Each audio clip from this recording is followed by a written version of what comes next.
Good evening, televiewers. You're welcome to today's edition of Prime R on My Media Prime. As tradition demands, we're going to be looking at issues touching on relationship and marriage. We are looking at the parental upbringing, cultural values, as well as the environment in which someone actually grows up in, whether it can influence failure or success for that person in marriage. We also, if time permits, we also are going to be looking at age factor as far as marriage is concerned. Can we consider age as that key component or decisive factor to deciding whether a marriage will be successful or not? Are we necessarily successful in marriage because of our age? We discussed these two topics with panelists who are in the house already. Apostle Alfred Esinge is an expert in the domain who is here with us. Good evening and welcome.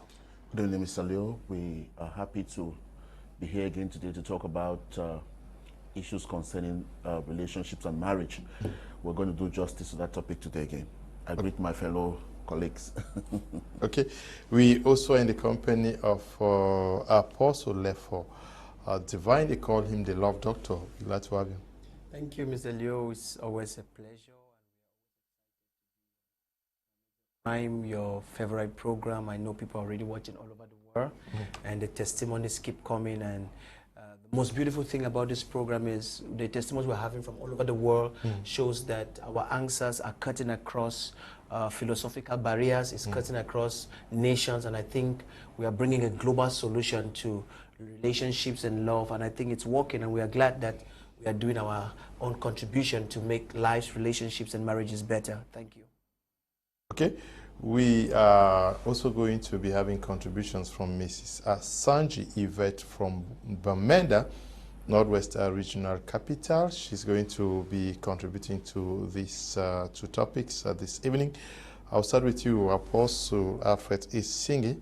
I was asked whether a good wife or husband can be prepared in a home. Can you decide to say, I'm opting to prepare this, my daughter or this, my son, to ensure that they get the successful marriage life?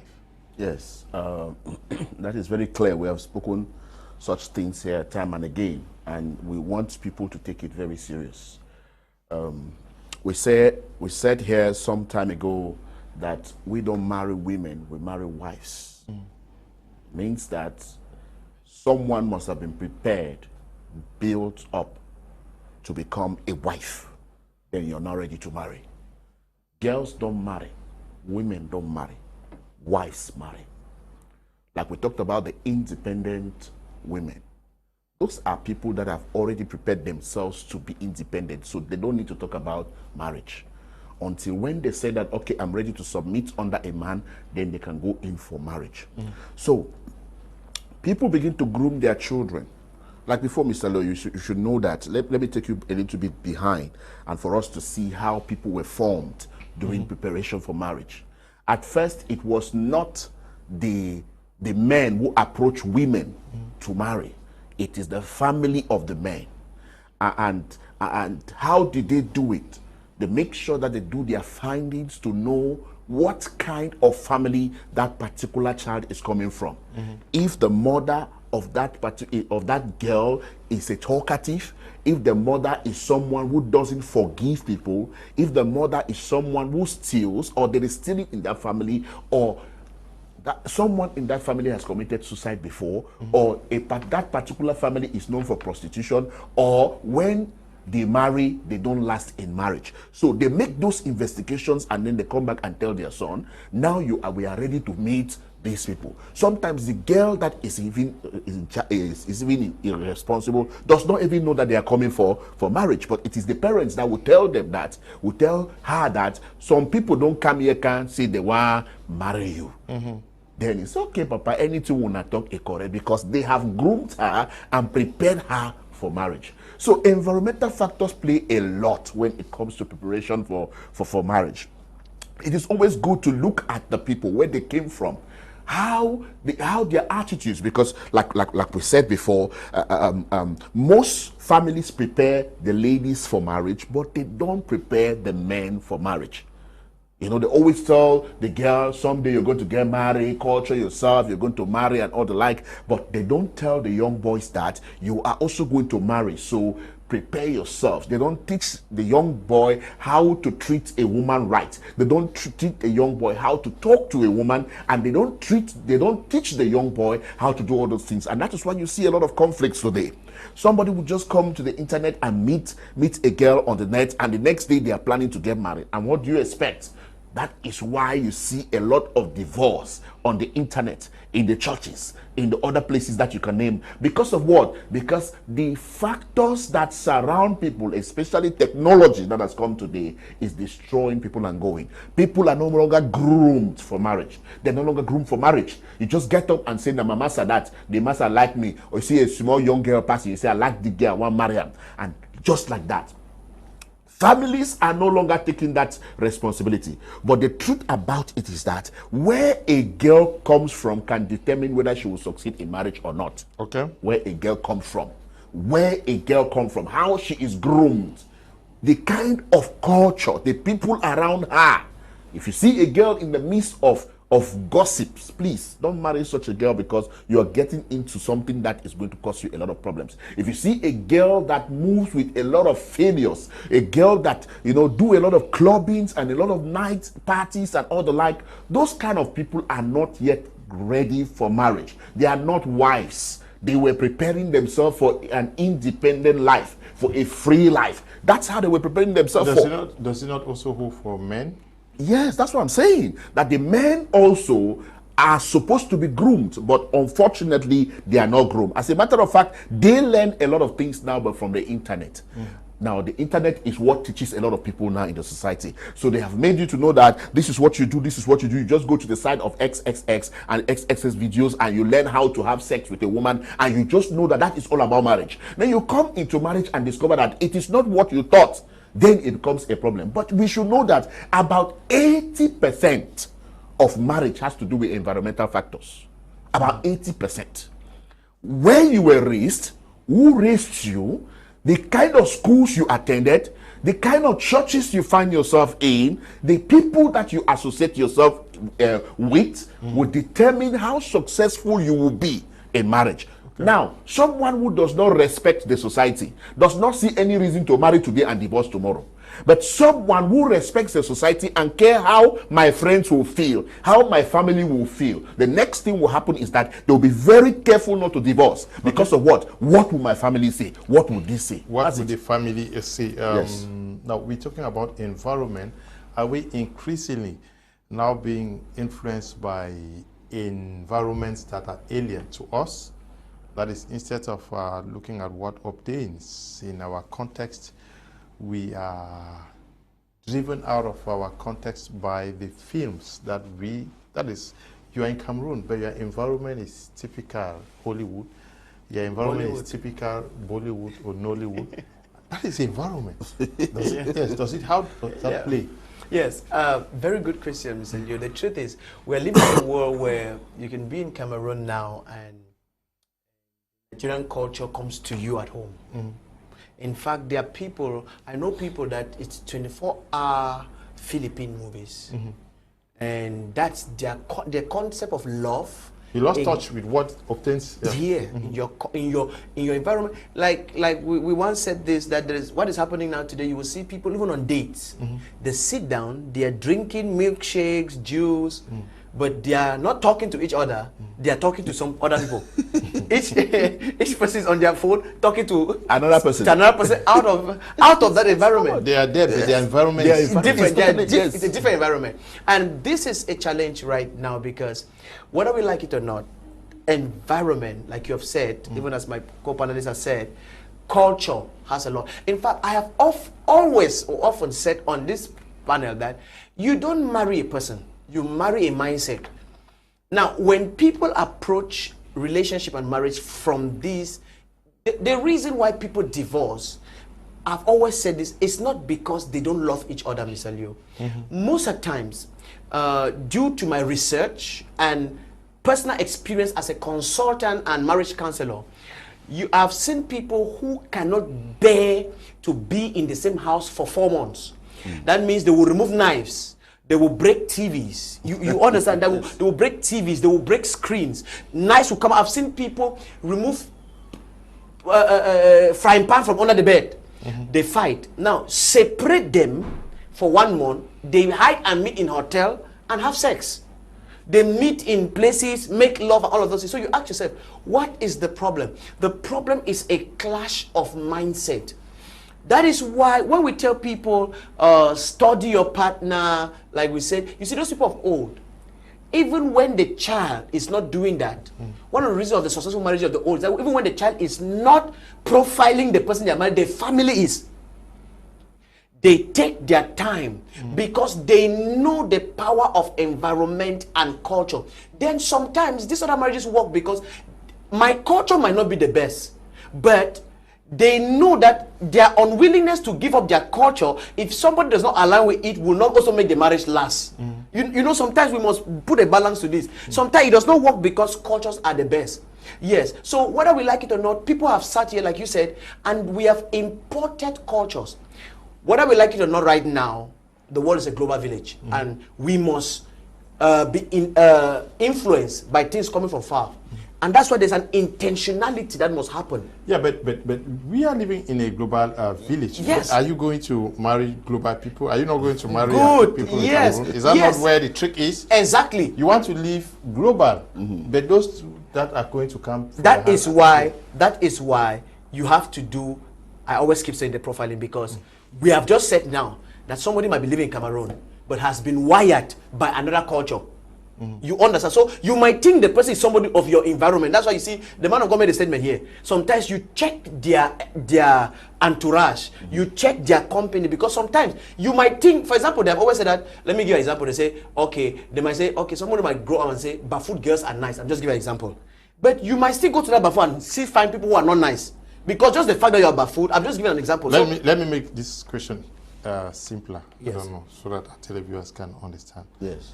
We are looking at parental upbringing, cultural values, and environment, and relating to success. Okay, the success. Success and failures in marriage. Let's assume that we have these young girls who spend their time, who are now spending 20, 24 hours watching Nollywood and Bollywood. Yes. And then they're on internet, they have a mindset in marriage.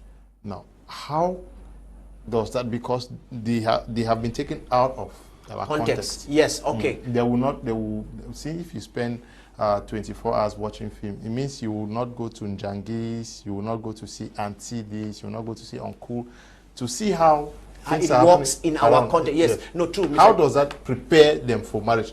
Are they only good for those type of very civilized guys also to... I get it. And this is also one of the... What you have said is very true.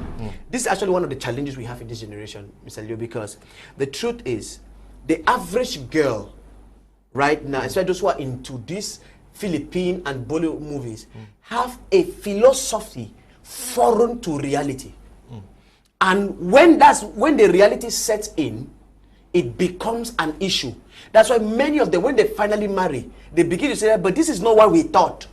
Because they have been indoctrinated by an alien culture, which sometimes these things not even reflect on their cultures. But those cultures, do they exist? It does not even reflect their cultures. Because those guys are acting movies now, written by people. Yes, sometimes this doesn't even reflect, because even these Nigerian films, it does not reflect completely the reality on ground. Because when we write a movie, sometimes, yes, there is a storyline. You want Ramsey Noah to act this way, and you want Genevieve Naji to respond. Good. But not everybody must react like that.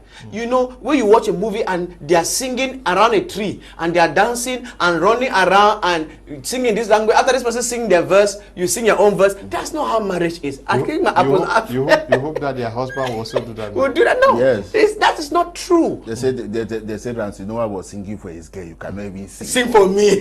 No. You see, so come and carry me. Come and carry me. You see, yeah. So I think it is really, really influencing because these people, and I think it's lack of the mentorship on ground, because we're living in a culture where people just like to take this right from afar. They don't like to follow. I always say mentorship involves a personal contact and touch, which is very, because there is context to every information. Sometimes the information might be correct, but it cannot be applied in your context. There are many things we are saying here, whether I like it or not, it cannot be applied in certain contexts because of the culture. There are some things that we might say here and it might not apply in America because of the American way. I told one lady, I said, the way you're living your life, if they drop you America now, you would think life has been fast forwarded. Some of you, some people will miss their work. Yes, because they tell you train takes off at 9:10. Some of them will carry their black man mentality off and be arriving at 9:30, and you will lose your job. You get it? Yes. So I think just like if you just go to Lagos here, a person will just go only to Lagos here. It's as if life has fast forwarded. Somebody from a village comes to Douala. You see the way things are hot in Douala, and that's this thing. So I think that our young girls and boys, let's not let just not, young girls and boys, we must come to that place that we understand that our environment, where we are, because like you said, we are not getting married to a global, you are getting married to a person. Not getting married to Indians now. No, you are getting married to a person who has been raised in a particular way, and I think we should start building ourselves also in the right context, and that should apply also with our environment. Let's get the first reaction from the men there, from Ms. Asanji, Yvette. Greetings, Mr. Leo. Greetings to my co-panelists and to our televiewers.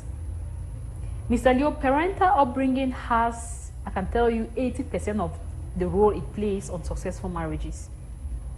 What a child grows up seeing for 25 years, let's say they're getting married at 25, what they grow up with for 25 years cannot be erased in 1, 2, 3, or 4 years. Even if they have to change their mindset, it takes them time. So the kind of mindset that children grow up with, the kind of mentality that children have when they're growing up, it has a lot to do with who they become in the future. Not just in marriage, but even in our society. That's why the Bible says, train up a child in the way he should grow. And when he is old, he will not depart. Because it's not easy for us to depart from things that we have grown up with.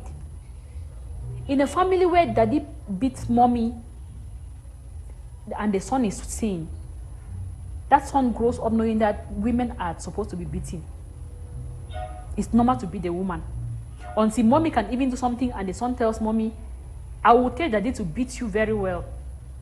Yeah, I'm telling you about practical cases. Reality. I will tell daddy to beat you very well. So the child knows that men beat women. And so that's why they could get married in the future and also beat up their wives. A family where the father comes home drunk with messy dresses, comes home late night. In fact, before they go to bed, they never even see daddy before they go to bed. They know that men don't come home early. So everything we do in marriage, parenting is the only preparation, is the only training, is the only school that a child goes through to prepare for marriage. There is no other school for marriage. The only school for marriage is parenting. So it's not easy to depart from what somebody has grown up with. So parents should understand that whatever you don't want your child to become in the future, whatever you don't want your child to be, don't do it now. If you're a woman that nags at your husband, you are a nagging woman. You can query from now till midnight, and you have a daughter, she's watching. When she will take your footsteps, in fact, she will even make sure that she adds spices and Maggi to it. So we should be who we want our children to be in the future. When daddy assists mommy in house chores, the son is seeing this is what marriage is. Mr. Asanji, coming in there, man of God, apostle is singing. Can we say that because the tendency is for men and women to want to get their wives from the churches, is that the best grooming ground for our future wives and husbands? I used to say the church used to be a grooming ground. No longer? No, it's no longer. Now, when I say it's no longer, it's because there's a lot of packaging in the church today. Ah. Yes. That's why I say that if you want to know a wife, don't look for a wife in the church. Go to their house where they are raised and look for a wife. Go to their positions of responsibility, where they work, how they carry themselves. How they carry themselves. It can tell you who this person is. So I will not say that the church is a bad place. It's not trying their best. The church is trying their best. But the truth about it is that we have a mixture of everything today. Okay. Now, you have a daughter in the Lord, and you're trying to groom and raise and this. You'll be surprised to go somewhere and discover that that daughter in the Lord is also a daughter in the Lord of about 4 different pastors. They fellowship in about 4 different churches. And you think that is your daughter in the Lord. But they are in different churches. All those people see them as daughters. All of them, they are calling daughters and daughters and daughters and daughters. When they go here, they show different character. They go this side, they show different character. They go this side. So we are, that's why I told pastors, I said, look, please, never call people in your church today your members. Because it was not like that before. But today, if you call them your members, you have high blood. Because they are everywhere. Your daughter is in your church and has never put your CD to watch, but is watching foreign ministers preach every day. You know, that's the person you are looking for to get married. A person with a mixed culture. A person who don't even believe with the people raising them. You know, that kind of a person cannot submit to a husband because they have heard this person talk, they have heard this other one talk, and they have heard this other one talk. That is why the church has become so complex. To me, I would not advise people to maybe make a preference to pick a wife from the church. Or a husband only, from the church? Or a husband, only. Because we have all kinds of things in the church today.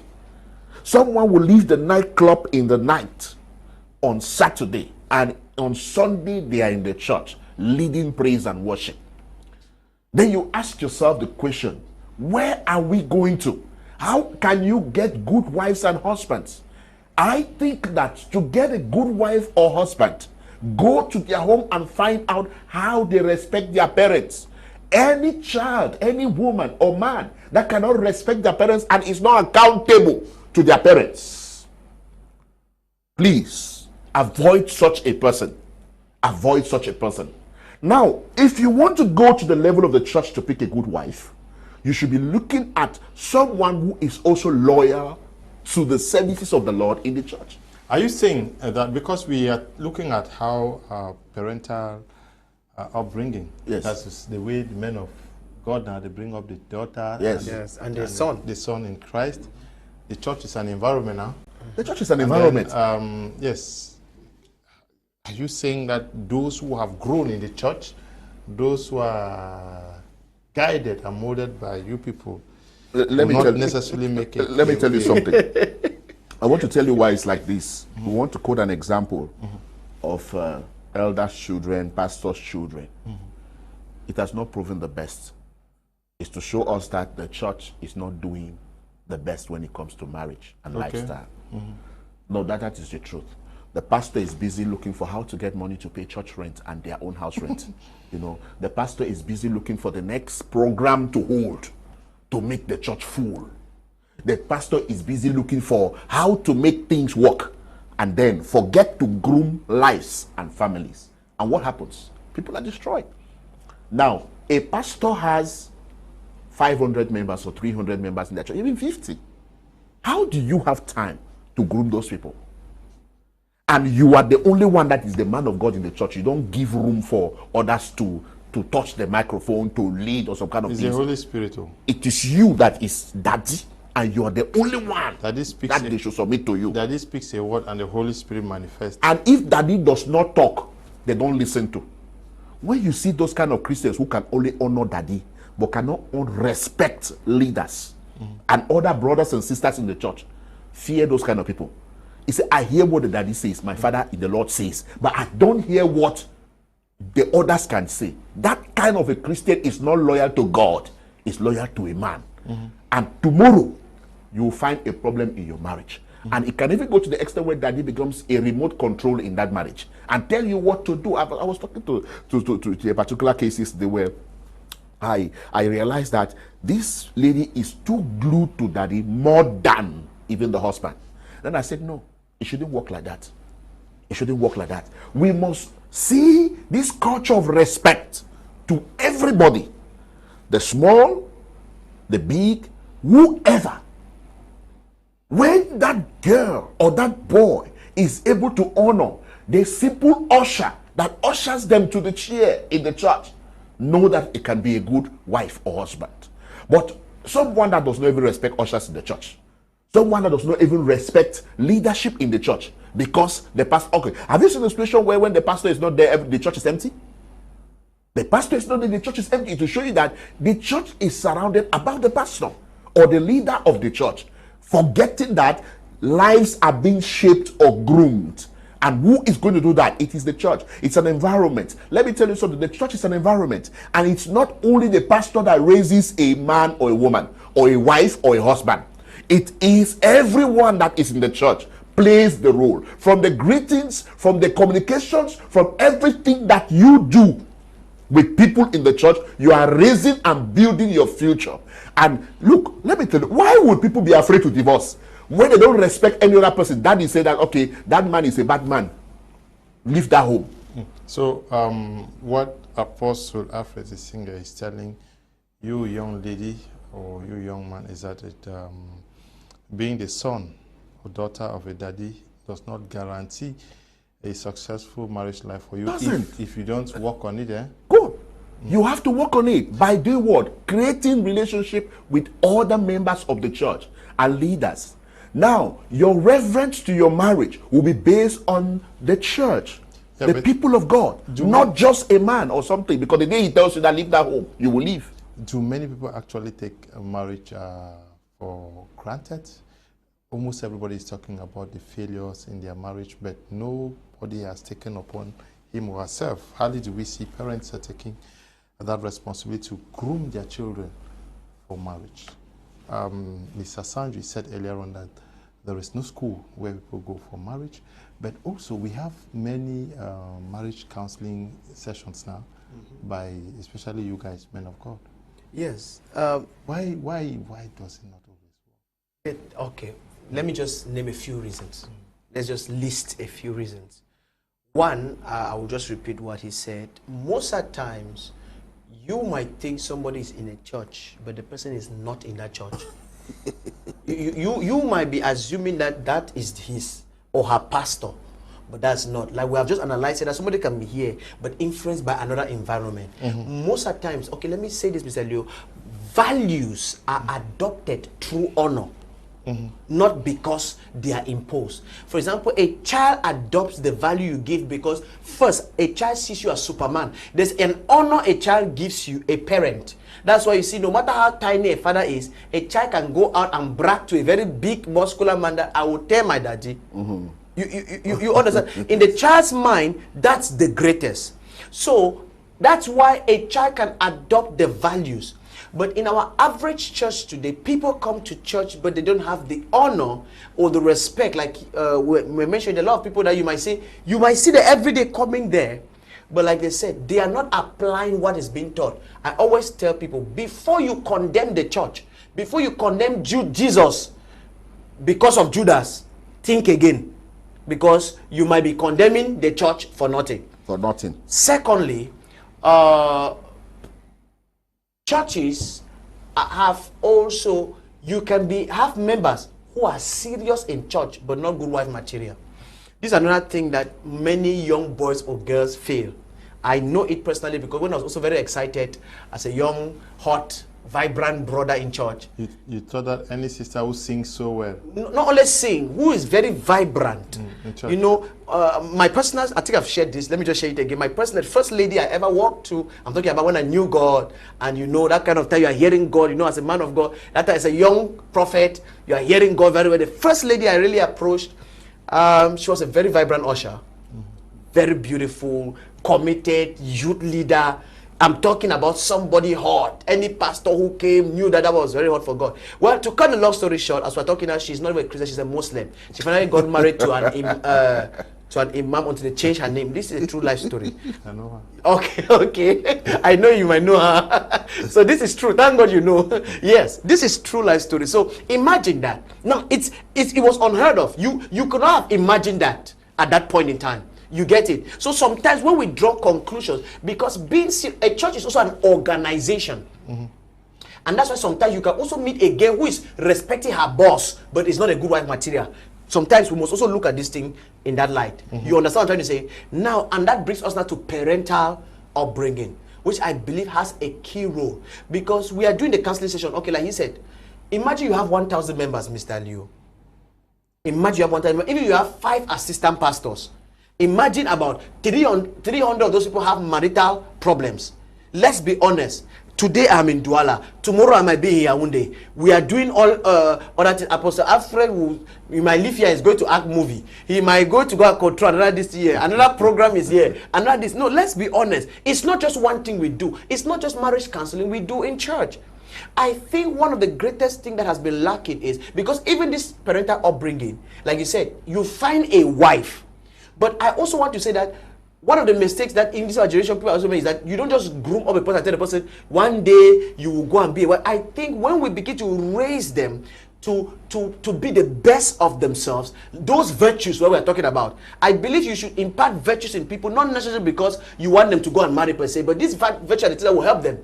The honor we are talking about, I don't first of all believe in somebody who can honor just me. I told my children, I said, if you can honor just me, you are not honorable. Yes. If you can respect just me, you are not respectable. If you can, because we see this a lot, you understand, there's a lot that needs to be done. So there are so many several reasons that, Mr. Leo, sometimes you see in the church, there are 2,000 members. It's so difficult, let's be honest. It's so difficult. Sometimes I have been in church, Mr. Leo, and my daughter is getting married, and I hear but on the day of traditional wedding.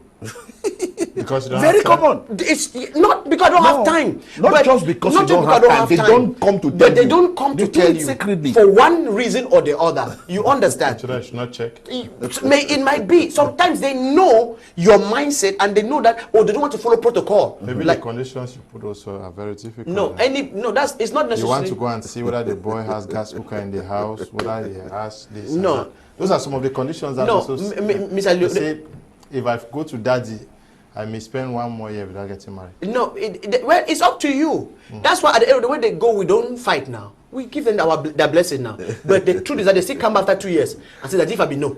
Yes. But do you go and check whether they have gas cooker in the house? No, but if you want to know, the things that we check, those who checked marriages lasted for long. Yes, Okay. Mr. Leo, Because a they check good things. parent, Mr. Leo, a good parent cannot just let their child go without checking where they are going to. They must check things. You have children now, Mr. Leo. When they will knock at your door, you will check.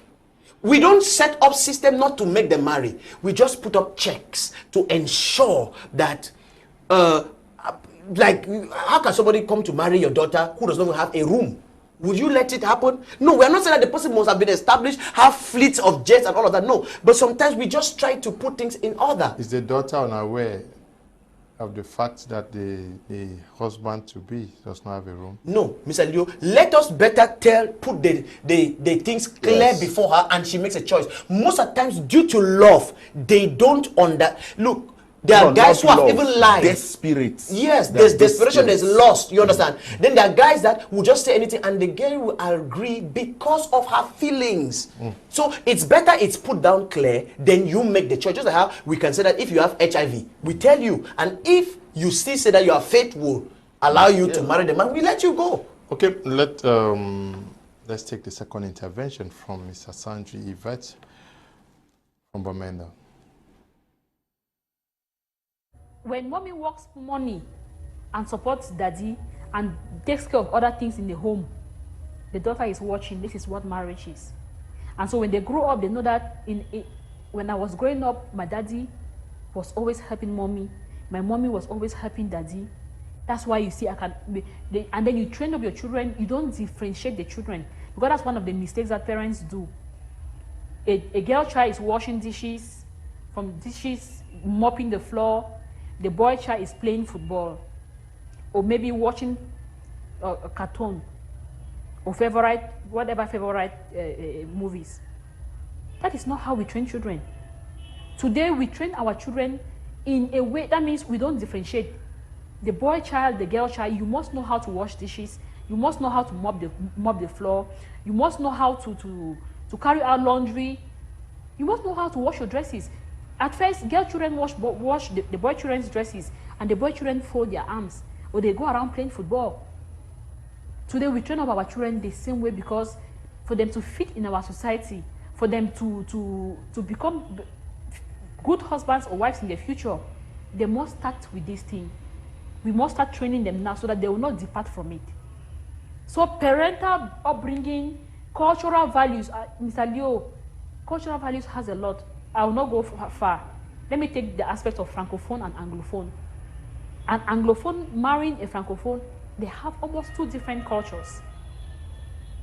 You know, a Francophone lady can sit here and send the husband, take that thing there and give me. But it's not like that all around. We Anglophones, sorry, I'm not insulting any culture, but we know that we grow our children with respect. That's the truth. So the culture has a lot to also do. The environment that somebody also grows up in has a lot to do. A child that grows up, you know, people define marriage based on what they have seen happen in marriages. They say, no, I'm not married yet. That's in a headache here. No, I don't want to die now. I don't want to die young. I never reach my life fine before marriage, because maybe the environment that they are growing up in, they see the way marriages they are, and it's not the kind of one that is favorable. So environments, cultural, parental, all of this has a lot to do with how successful marriages can be. Okay, Apostle Alfred Isinger, we are looking at this issue. The Bible says that a wife is a gift from God now, that the parents may give you this and that, but a prudent wife is given by God? Yes. Can you really work for a prudent wife who is given by God? How do we understand this according to the Bible? Yes, that's where we bring in the issue of time and chance happens to them all. Yes, we can groom children the way we want. Mm-hmm. We can shape them the way we want.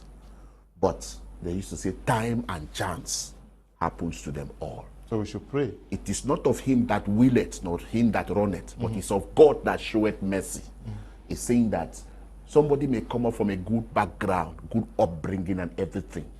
But if God does not intervene in such situations, because a lot of people neglect God in their homes and their marriages, I begin to pity you, because you're not be able to face the tides, you're not be able to face the storms that are coming in marriage. Because, you know, the Bible says a threefold cord cannot be broken easily.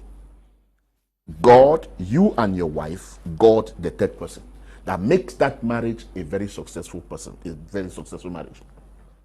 When we talk about a prudent wife comes from a background of culture, good culture and upbringing. The virtuous woman. Yes, you have learned to be prudent. Mm-hmm. You learn it. It becomes your lifestyle. Then you come now into God, where you discover that the ways of God are also prudence and also dignity and also respect. Now you only add what you receive from God to your good culture. That's why there are some people coming from some regions that Christianity becomes very easy for them, because they have already learned submission. Yeah. They've already learned respect. They've already learned some things. And sometimes you will even see them and you think that it is Christ that changed them. It is not Christ. They came like that because they have already been like that. That's their grooming. You understand? So some people come with their already groomed background, where they have been trained how to respect people, to give, to honor. Like when I was in Nigeria, I saw different groups of people. Like the Yoruba, the way they greet you, you may be thinking that you're a very big person. But that is their culture. They have learned to greet every other person like that. A woman can greet you and honor you and smile, and you think that it is because the woman is lusting after you. But no, it is their culture. It is the way they were brought up. So they come to God and then find out that there is a good life in God, and then they learn it more. That's why you see even the worship in the church. If you see the Yoruba man worshiping in the church, you will enjoy worship and you will like to worship. Because when they say Kabiyesi, they already have it in mind who Kabiyesi is. Prostrate. They already know that when at the sound of Kabiyesi, people prostrate. But our own, some cultures that we are raised in, we even salute the chief and we toast the hand. You know, we toast the hand. Sometimes I had that experience.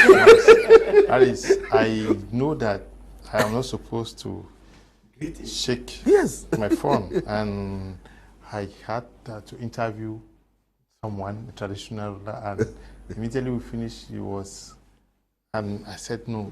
It was strange, yes. I went to Boya the other day to visit my younger sister, and then the chief is just living beside them. And then my younger sister was showing me that is the chief. Then was introducing the chief to me that this is my brother, he's a pastor. Then I was like, okay. I wanted to go to greet him. I was bowing down, knowing that I don't need to send my hand. He was the one sending the hand, and he greeted me, and then, you know, I just told him, I said, I know that normally we don't greet the chief like this, but our people here, it's normal for them. You understand? So when you already have this culture of respect, following God is very easy. Easy. So when we say a prudent wife, prudence begins from culture. You grew up in that thing. That is why I say this. Mr. Lulu, let me tell you something. A lot of families are doing wrong to their children. You don't impose a lifestyle to children. You guide them towards it. Let them begin to make choices. Like what I do in my home. I don't impose. All I tell you is that there's virtue in this, virtue in this. And I sometimes putting that, you are spoiling your children, you are spoiling your children. I say, no, I'm not spoiling. I want them to accept Christ by themselves. When they grow, they will know that I took this responsibility, not my father. One young girl stopped coming to church, and they were asking her. She said she took note that she was coming to church because of her mother, because her mother is also a pastor. So she took note that she was coming to church because of the mother. And I felt so bad about it, because the mother made her to understand that it is because of her that she goes to church. So when she is in church, all she thinks about is the mother. That kind of a person cannot be a prudent person. Cannot be a prudent person, because but in addition to that, yes, there are some issues that I have noticed with some women. They would want the daughter to know how to cook, how to clean dresses, how to do many of these things. In doing this, they are preparing her for good. That is it. But are these aspects being neglected today? The child just grows up like that, and good. We expect her to. How many ladies know how to cook today? Mr. Liu, how many? Go to university environments, you will testify that there is a problem. They live practically on the streets. Ask us. They eat. You go to this mommy put, a boy is fighting food with a girl. That plate, na me I get for taker. This one, especially for this mommy put where they say get star. That mommy put the way people gather there and they are fighting to eat. A girl is not supposed to comfortably eat in restaurants. No. A girl is not supposed to do that. Because by now, a girl must have learned that it is normal, it is honor, it is respect for a woman to cook her own food and instead give others. Who said that boys should not also learn how to cook? They should learn how to cook. They should know how to cook. Like I'm telling you, Mr. Lola, when it comes to cooking, I don't joke with it, because I learned it by, even though it is the culture that I found myself in, I was forced to start cooking because of the house. The other people could not work, so I was the only one working with the person that was cooking. So by then, I now discovered how to cook. Because sometimes we treat our house help badly, but they are the ones learning all the good things, and our own children are not learning them. They don't want to do it. They don't want to do it, and we do nothing about it. I am looking at an environment where people will go back to those principles that were embedded in our cultures. Those principles, while the technology come to destroy our cultures, our good cultures, that we had respect for elders, we had respect for men, we had respect for women, we had respect for children, but all of a sudden no respect for anybody. We don't know want to cook. We don't. It was a joy for a young girl to cook or to go to the farm or to fetch water with the mother. But today, what is happening? Our girls have just messed up everything, and they are just depending on the roadside fast food. They want something that's going to be very fast, and they live on eggs and tea and bread, because it's common now. The malams are selling these things everywhere. So you just get up and you have your 150, you eat something good, and then you sleep, and these things. When you get married, what will happen? Your husband say, cook food for me. What happened? You begin to argue and begin to quarrel and say, no, this thing, it is us that are supposed to cook together. It is not the woman to cook. It is because you don't know that in your culture, the women had some responsibilities to do. Those cultures were very good. The men also had their own responsibility. But we all are neglecting those areas, and that is why marriages cannot succeed, marriages cannot last. Go to our courts today and see how many young people are divorcing. Go to our councils where these marriages are signed and see how many people are coming back there to say what? They don't want this marriage again. Because of what? They thought that marriage is something you go in today and come out tomorrow. Let no mother impose life to children. Let no father impose their lives to children. Groom them, lead them, direct them. A leader does not impose, a leader leads by example. Good evening, Mr. Kum, and also to the vibrant panelists. This is a wonderful topic, and I really wish young men and women are watching. In the days of old, women were actually groomed to know how to manage their homes. But nowadays, some parents have neglected their role vis-a-vis their children. Some parents have been so negligent up to a point where they don't know when their children had her first flow. To me, due to parental neglect, children tend to enter into marriage when they are not yet ready and could lead to misunderstanding at home and finally divorce. Barrister Yvette writing from Yaoundé.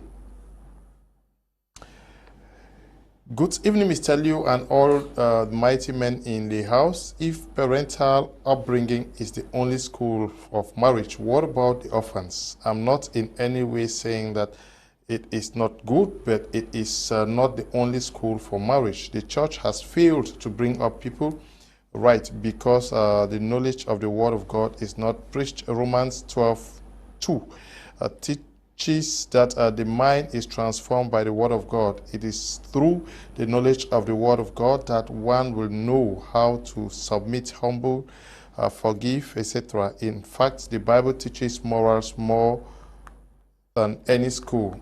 This is Evangelist Vicky writing from Bamenda. Good evening to you, Evangelist. There's an orphan that does not have parents. Good evening. Good evening, Mr. Liu. Is Brother John from Bamenda. I appreciate all the panelists and I thank you for such a talking point. I think that parental upbringing influences about 80% of our marriages today. Reasons being that we spend much more time in our homes than anywhere in this world. So I think we parents must input our all for a successful child upbringing so as to build successful marriages in our communities tomorrow. Above all, I think the devil is also at work against marriages right from our homes. So we must spend time to pray as husbands and wives for our children, okay? Hello. This marriage topic is so sensitive that we must begin to dig into scriptures to find out what God says and what God can do. It sounds sometimes like God is powerless in this marriage issue. A marriage without Jesus is as the head is dangerous. Hilary is writing from Boya. Good evening, the crew on board. I enjoy the program. Alain is writing from Limbe. Good evening, Mr. Liu. I'm a good follower of your program concerning our topic tonight. I would say that though parental upbringing is important, one can decide to change things to be good for him or her. Yes, you may grow up in a home that the parents are wayward bird, insofar as you are a grown-up knowing what is good or bad, you can choose not to be or live the kind of life your parents lived. Therefore, your environment or your friends cannot really change your life if you have not decided to. Thanks. Angel B, writing from Limbe. Good evening, Mr. Lee. I want to appreciate the pastor Esunge for being so sincere with the church's role in marriage nowadays. Mr. Lee, the world has become so connected such that people get to read that failure is all about and make adjustments before opportunity comes. Children who grow in battered homes, in homes where their father is a drunk, where their mother is a talkative, etc., can identify these failures in their parents and probably won't want it repeated in them. Children nowadays can tell when their parents failed in marriage and don't copy their same steps. Apostle Lefor said it's a matter of mindset and one's ability to be transformed. Tiku Felix is writing from Boya, a strong winner. I know you are preparing for Shiloh. Good evening to you guys there. I have a friend of my friend for 1 year but because I have not gone to church for sometimes she is no more picking my calls or texts. What can you say about that? Or what can I do? Terence is writing from Bamenda. Go back to church, Terence. Okay? Greetings to you. Greetings to you in the studio. I'm Ernest Ndamsai 5 from Kambe. I like your program and I wish to see that the social media has done a lot of harm to marriage life, especially to African young people. They keep thinking that what they see online can equally be possible offline, which is not the case. Apostle Lefor, divine, we are talking about the era in which we live today. Almost everybody wants to be civilized. Almost everybody wants to be Western. Has it worked in favor or to the disadvantage of marriages today? Okay. Most of the times when I talk about this, sometimes people are always feeling we must accept that the world has evolved, whether we like it or not. Things are not the way it used to be 10, 15, 30 years ago. And this also, because when the cultural setting changes, for example, whether we like it or not, cultural settings have shifted. And when the cultural settings shift, there must be an adjustment. And we have, the Western culture has come in. And we must agree that there is a superimposition of cultures. I think our greatest challenge is that we must learn to handpick. Even Paul says, don't deny prophecies, but hold fast to that which is good. If they consider concerning prophecy, Paul said, no, don't have a problem. When someone is prophesying, no, let them prophesy. But you have a responsibility to hold fast to that which is good. Whether we like it or not, America is a beacon of light, a beacon of hope. I'm giving an example of an American. I'm taking the light of democracy, or whatever it is, freedom, as they will put it. But at the same time, we have seen what it has also brought. The sodomy, a lot of excesses with the freedom kind of things. Mr. Leo, I'm taking like in the student environment, it will shock you the amount of lesbianism going on right now in our environments. And homosexuality. It's becoming open. I'm telling you, I'm from Boya. I talk with people a lot. At first, you used to see this lesbianism only from maybe girls in single-sex schools and stuff like that. But it's spreading. I cannot count the number of girls who have come to me to confide in me, how girls have approached them on the streets, on the road, and all of those kind of things. So there are these things that come. I think we have a responsibility from the parents to help and guide these children to hold fast to that which is good. But the first error I would like us not to make is to try to shield them from what is going on in the world. Because sometimes when we lock them up and the day they get exposed, they go crazy. For example, we have seen that, for example, the man of God made a statement that most pastors' children, you know, they grow and they grow up well. But I would still like to say something that we hardly see. When we're growing up true, in fact, we could not count the number of pastors' children who were right. They were always astray. But I will tell you one thing. There is a point in their life, without their father hunting for them, they come to God. Most of these children, later on in the future. This is another truth that most of the time we always fail to understand. Exactly. And then the scripture comes to mind. Train up a child in the way they should go. And when they are old, one day the Lord spoke to me from this passage when I had a fallout with one of my children. And then the Lord gave me that word as consolation, that train up a child in the way they should go. And when they are old, they will not depart from it. It means they can depart from it when they are young. It might look like they are not hearing. But one day, that work you are doing will bring about a self-reflection. I think the prodigal son, the father was not there. The prodigal son sat down and reflected.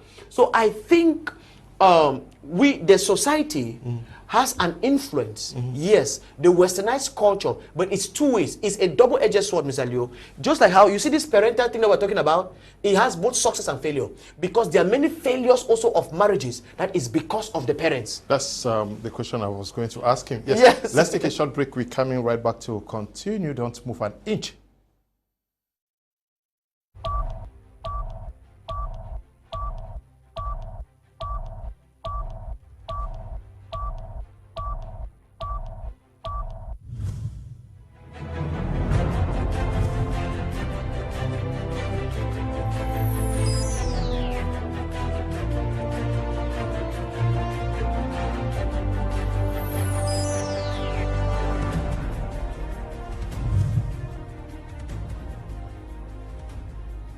There's nothing more magical than spending good times with the family during the holidays. So, join Canal Plus and let's spend the holidays together. To welcome you, the decoder is 5,000 francs and installation offered with many channels. Ça sera la musique ou rien. C'est tout. What to love? Nous avons un duel Afrique de l'Ouest, Afrique centrale. Dance and ignite your evenings. Share strong moments full of twists and turns. And even make the younger ones dream. Passage en vitesse, Mac Noël. Tout est prêt pour qu'on profite de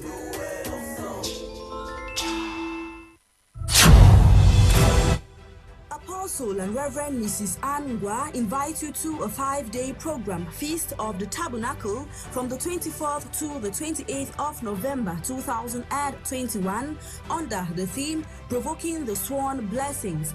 Guest ministers, Minister Gashimia, Minister Eta, Reverend Paul Tom, Dr. Rogers Fogwe, and host Apostle Ambe Valentine Ngwa, Reverend Anne Ngwa. Venue, Church Auditorium, Antia Road, Bonaberry, located at the Afrigas filling station, 200 meters from the road. Be there and provoke the blessings of God upon your life.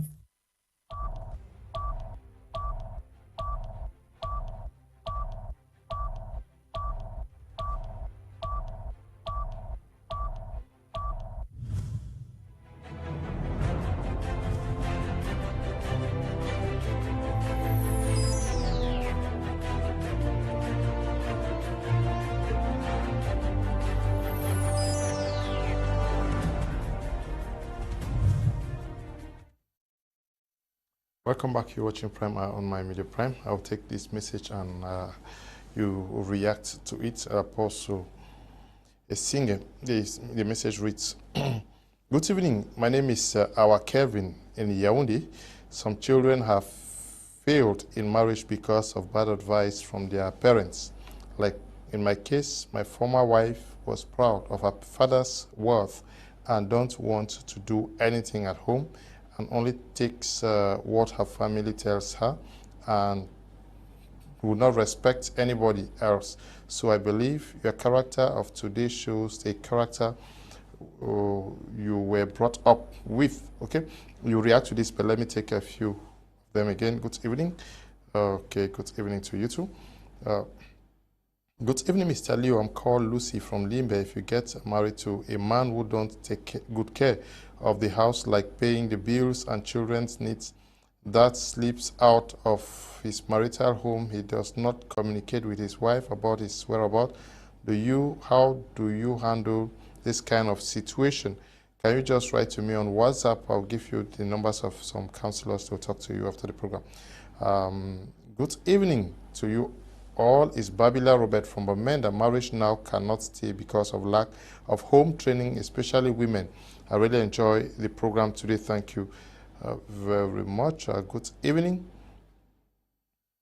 Mr. Leo and everyone there in the studio. Greetings to the chief and toasting him is very common acquire.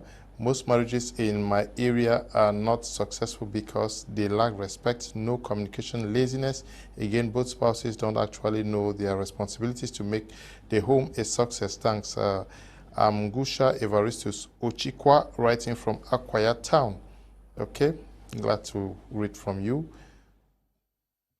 Good evening, Mr. Liu, and to all the panelists. Mr. Valentine Ediage, writing from Bamenda, talking on this point that the mother of the house will have about 3 or 4 daughters capable to assist her in housework, but since she may be called a housewife, she never wants the daughters to do any work in the name of not disturbing them. Also, I will never advise any man to go marry a lady in from a home she has been grown with, the mother busy and the house help alone doing everything. Okay, I'm sure we've talked about this. So if I send my husband, babe, please give me that thing over there, means I don't have respect for him. To me, it's all about understanding and the liaison of camaraderie between you two. You don't even have to emphasize on respect. Anyone who loves you will respect you, man or woman. Okay? Good evening, Mr. Leo. One mentality, what you grew up matters and how you handle problems and see the excesses of this. Yes, I want you to react to the first person who says the first wife was always bragging about the wealth of the family and she would respect no other person than the family. It just goes on with what I just said concerning the role that parents play in the minds of their children when bringing them up. I repeat, a mother or a father should not impose life issues to the children. They should guide them, educate them, let them make life choices on their own, so that whatever they face in future, they can be able to face it on their own. But when you make children to believe that you are the one making all the choices, because some mothers are good at this, I'm saying this, some mothers are good at this, even after their children are married, they are the ones that wants to dictate what happens at home. Now, I will not blame that girl that manifests that lifestyle, that flamboyant lifestyle, depending on the parents. I will blame the guy who wanted to marry and did not make findings to know who they are getting married to.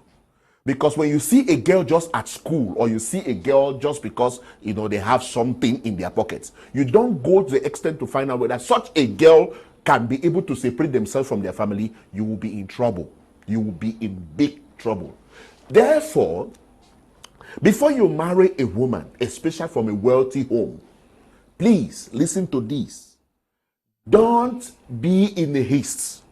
Find out if with their wealth they can respect you, they can honor you, they can be there for you, they can distinguish themselves from what their fathers have made. Because one of the wrong things that children usually do, they capitalize on the successes of their parents and then they don't have any life of their own.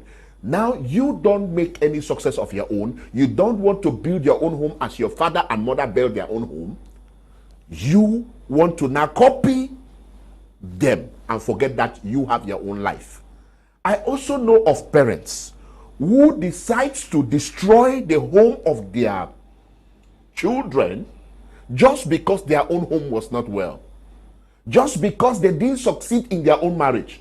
They want to destroy the home of their children. Just because they know that men treated them badly. So they think that they should be able to tell their daughter to treat every other man badly.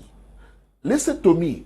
If you know that you are training your daughter to have her own mindset, please let her not go for marriage. Let her remain with you. And you may marry her, or maybe you groom her and open a business for her or a shop for her and begin to control her from there. Not in the home of a woman. See, in our family, we don't take any shit. Yes, that kind of a thing. In your family, don't take shit. Who told you that marriage, they don't take shit? Marriage is a house of shit.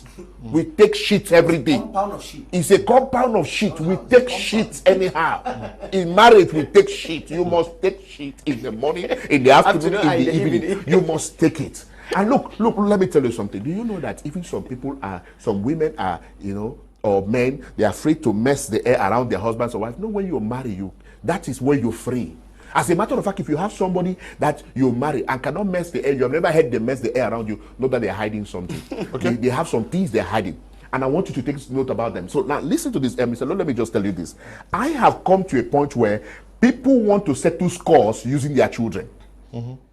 You want to settle score because they did not treat you rightly. So because of that, your children should also misbehave. And you tell your children what to do. This one saloti, this one no saloti, this one. When you go for day, no, do not so, do not so. It can't for your house. Good. I hear say it can't for your house. If I see him again, I will die, cost you. I will give you by luck. And the children are bound to operate on that. That's manipulation. That's witchcraft. It should not exist. A grown-up child should not be told what to do. They should have known at the age of 20. Because at the teens, we say that they are still trying to make decisions of life. At the age of 20 and above, you should not dictate for your children. You should guide them. Okay. Do you also believe that some parents, rather than grooming and preparing for a successful marriage, they groom and scatter when the children are in the homes of either their husbands or wife? Tell you, I've seen terrible circumstances. Okay. I've seen where a mother just, there's a way that they plan. First of all, I've seen a home where a girl is going, they tell her, we don't keep your room back. Anytime they want to worry you, can you back? So we need to touch your room. I'm telling you, they're saying, no, we need to touch your room. you understand? There is a way a home is being prepared. Because whether we like it or not, a child's mentality in the first 10 years, that's why we always say that mothers have a very big role. Because a child's mentality in the first 10 years affects them subconsciously, unconsciously. There are a lot of things that you are holding on to, you don't even know why you are holding on to. You receive them from your parents. So most of the times, our parents pass down these ultimatums in their bid to raise up the children, and then we get to that point where many families are stuck. In fact, one of the reasons why I had one of my nastiest breakup, as I can put it, I'm talking about breakaway, was really close to marriage, was just because I discovered that the child, it will be a tussle between what I say and what her mom says. You understand? Because like he said about 20, even biblically, after 20, you are responsible. They hold you responsible for your choices. And I think many a times, just like how a parent can contribute to a child's success in marriage, most at times, a parent also can contribute gravely to their failure. Because you will see somebody they will sit down in the house and they will tell you, say, for this family, would they be so, na so. You see, they give you how you will operate. I know some, yes, and some women, they come and check after 6 months. They say, I can't see her in the past. There are people that every 2 months they give report. Now I'm talking, so as you don't save how much now. Say if they marry, if end now, so say that you go suffer now. There are some statements, and take note, people we honor, whatever they say, have a great impact in how we respond. So I believe that in so many ways, some parents have also affected the marriages of their children with the way they brought them, with the kind of comments they make, with the kind of even insinuations they made while they were raising these children. Good evening to you guys. In the studio, I love and enjoy the program so much. Some parents have ignorantly turned their children to slay queens and turned their house help to wife materials in the name of I don't want my children to stress, okay? In line with what we are discussing out here this evening. Some children grow without their parents. Many in the Anglophone regions don't even have parents now to give them that home training. Marriage is the meeting of stars. When the right stars people meet, they stay and hang in there forever. So Remy, good evening to you, okay? Good evening, Mr. Liu, and you all in the studio. I believe the devil is at work against marriages because it is too much. We just have to pray more, pray together as couples to do away with the devil. If not, the devil will win. Thanks. Annie Yefon is writing from Yaoundé. Good evening, Mr. Liu. I strongly believe that all those things can determine the success of marriage and equally determine its failure. In a marriage where both parents have no favorite child, all children are being treated the same, and they consult with each other before taking any decision concerning a child will definitely lead to a successful marriage, but it can be a failure if they start discriminating with children and other things. Annabelle, writing from Baham. Good evening to you.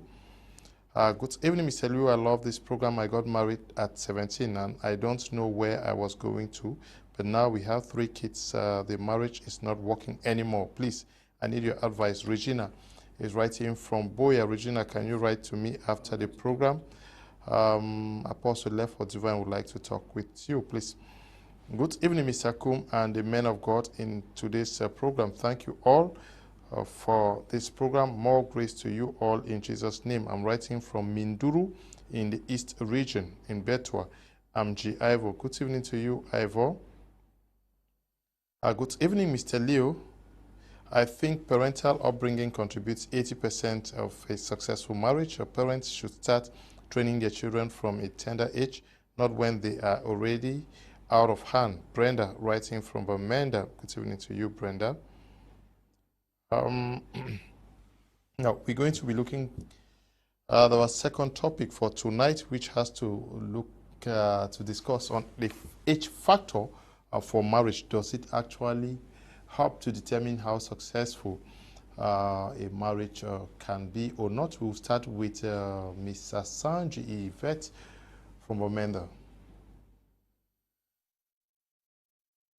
Good evening, Mr. Leo. Looking at the second topic on age, I would like to look at it from 2 different angles. First, the angle of if there's an age limit for somebody to get married. And then the second is if age necessarily means your maturity level, because those are 2 different things. Now, to look at if there's a particular age for somebody to get married, you bear with me that first and foremost, marriage is not for children. Marriage is not for boys and girls. Marriage is not a trial version of something that you can go in and try, and if it doesn't work, you can walk out of it. I mean our African marriages, because Western marriages somehow is different. We know that they do contract marriages and the rest. But when we talk about African marriages, we mean forever, till death do us part. So marriage is not for children, for people that cannot manage responsibilities. When I tell people that marriage comes with responsibilities, it comes with pressure sometimes. People don't understand. There are things that if you are not matured enough, you cannot handle them. And so if you cannot handle certain responsibilities, you are not ripe for marriage, no matter your age. Yes, no matter your age. But marriage is not for children. But if we talk about age limit, we should look at least 23. At least 23, you must have passed, way past that teenage age, that teen excitement, and you will have gotten at least stable a bit to start reasoning and start looking at life from another angle. So 23 is not bad for that's my take, even though I know churches, every church has what works for them. Some churches have put it, females must be this, and males must be this. But that notwithstanding, like I said, we have people that are far more mature. even more mature than their age. And then we have people that are advanced in age, yet they behave like children. So if you want to really look at it, I will not really be so precise on what particular age somebody should get married, but I want to look at how mature they are. How mature can they handle certain marital functions? Because you will not want to take any decision in your marriage. You want to run back to mommy and to daddy. Daddy, I wanted to buy a car. Do you think I should buy a car now? They say no. You go back and sit. You must be ready to take some kind of. You should be able to own up and take decisions on your own. Okay, thank you, Mr. Asanji. Coming in there from Bomenda, Apostle Isinge Alfred, can we say that there should be a right age for marriage? Okay, in child psychology and in educational psychology, they will always tell you the differences, the different behaviors that takes place in different ages of life.